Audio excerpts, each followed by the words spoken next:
Well, it is time again for Bay Area Web, the next generation, where we profile people taking a technological lead in the Bay Area. KRON 4's Brian Shields introduces us to San Francisco's Kevin Rose, who says you have to dig on the internet for the good stuff. That's D-I-G-G. Fire up your computer and the World Wide Web gives you instant access to millions of bloggers, thousands of news outlets, more YouTube videos than you can count. How do you keep from being overwhelmed? San Francisco's Kevin Rose is offering one answer, and millions are paying attention at Digg with 2gs.com. There's so much information out there. I mean, there's just too much to go through in any one day. So Digg acts as that kind of collaborative filter to service the best content. So you really find useful nuggets of information that you wouldn't find anywhere else, and you decide where you want to spend your attention. At Digg, you post an item, and then the wisdom of the crowd determines what captures the attention of other users. Kevin Rose has been getting people to pay attention most of his life, discovering modems and dialing bulletin board systems in junior high.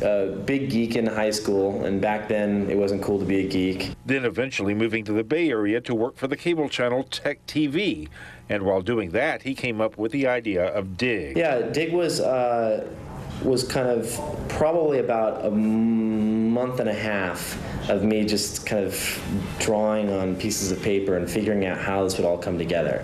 I was a big fan of sites like Slashdot and Delicious, and there was a lot of this kind of sharing of information between users, but there was really no place to do it for news at that point in time. And so it kind of just made sense in my head, and I just want to see what it would look like if we developed it. So that's when I wrote up like a 5-page document and then emailed a friend, asked him for a quote on how much he would charge me to have it written, and it was like a couple $1,000s, and decided to take the risk and give it a shot.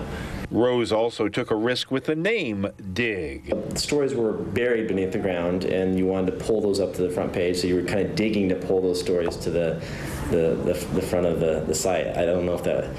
I wasn't sure about the name for a while. Like it took a couple weeks to kind of grow on me, because when we launched the site, I was like, oh, I just don't know if people are going to like the name.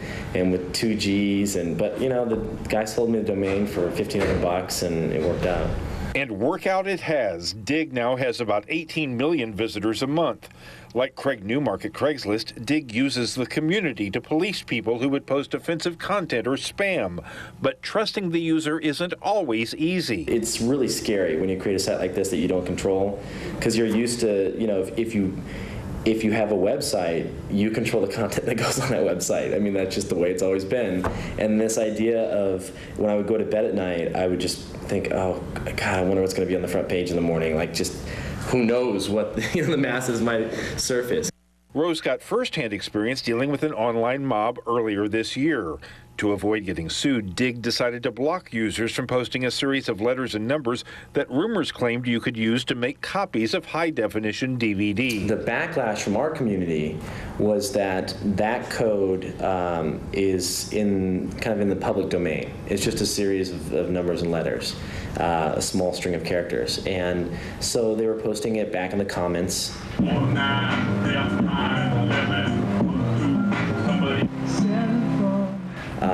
There were people that made songs about it and posted on YouTube. It was pretty much all over the web. Eventually, Rose wrote in the Digg blog that the community was right and the code would be allowed. Rose says it's interesting to watch how people take to new online communities.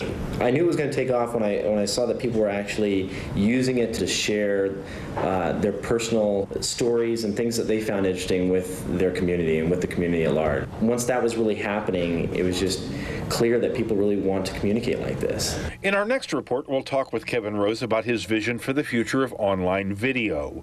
Watch my complete interview and previous profiles online by going to KRON4.com and clicking on Bay Area Web, the next generation. In San Francisco, Brian Shields, KRON 4 News. That's not Brian. Never has. He doesn't look anything like that.